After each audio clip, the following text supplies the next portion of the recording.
Ok, les angles. Niveau 6ème. Un angle est une partie du plan délimité par deux demi-droites qui ont même origine, même départ. L'origine des deux demi-droites s'appelle le sommet, et les deux demi-droites sont les côtés.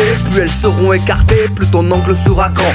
Et pour mesurer cet écartement, on donnera une valeur exprimée en degrés grâce à un objet qu'on appelle le rapporteur. En 6ème, tu sais déjà ce qu'est un angle droit. Ben si les demi-droites sont moins écartées que ça s'appelle un angle aigu. Donc à contraire, un angle obtus grand ouvert, on dit qu'il est plat, complètement fermé, qu'il est nul. Avant de les tracer, vaut mieux savoir les nommer. Toujours 3 lettres, celle du milieu, c'est celle du sommet.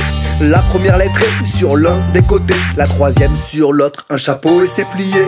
Un angle à nommer, surtout n'oublie jamais, il faut 3 lettres et celle du milieu c'est le sommet.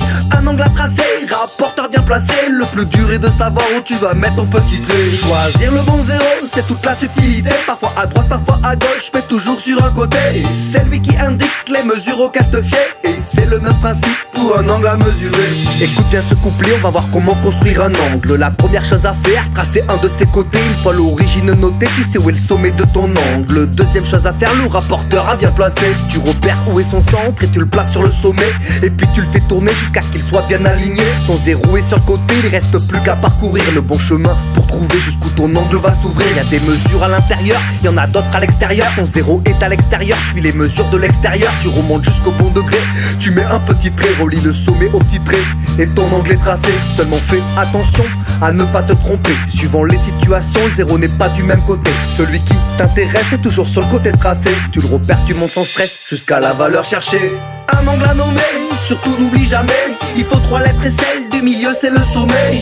Un angle à tracer, rapporteur bien placé, le plus dur est de savoir où tu vas mettre ton petit trait. Choisir le bon zéro, c'est toute la subtilité, parfois à droite, parfois à gauche, mais toujours sur un côté.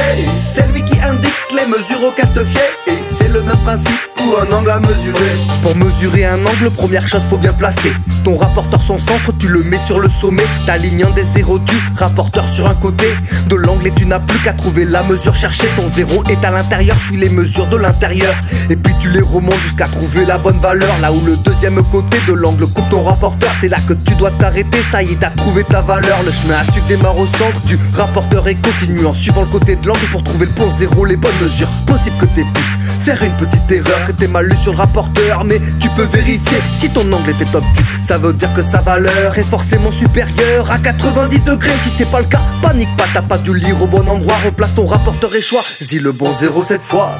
Un angle à nommer, surtout n'oublie jamais, il faut 3 lettres et celle du milieu c'est le sommet.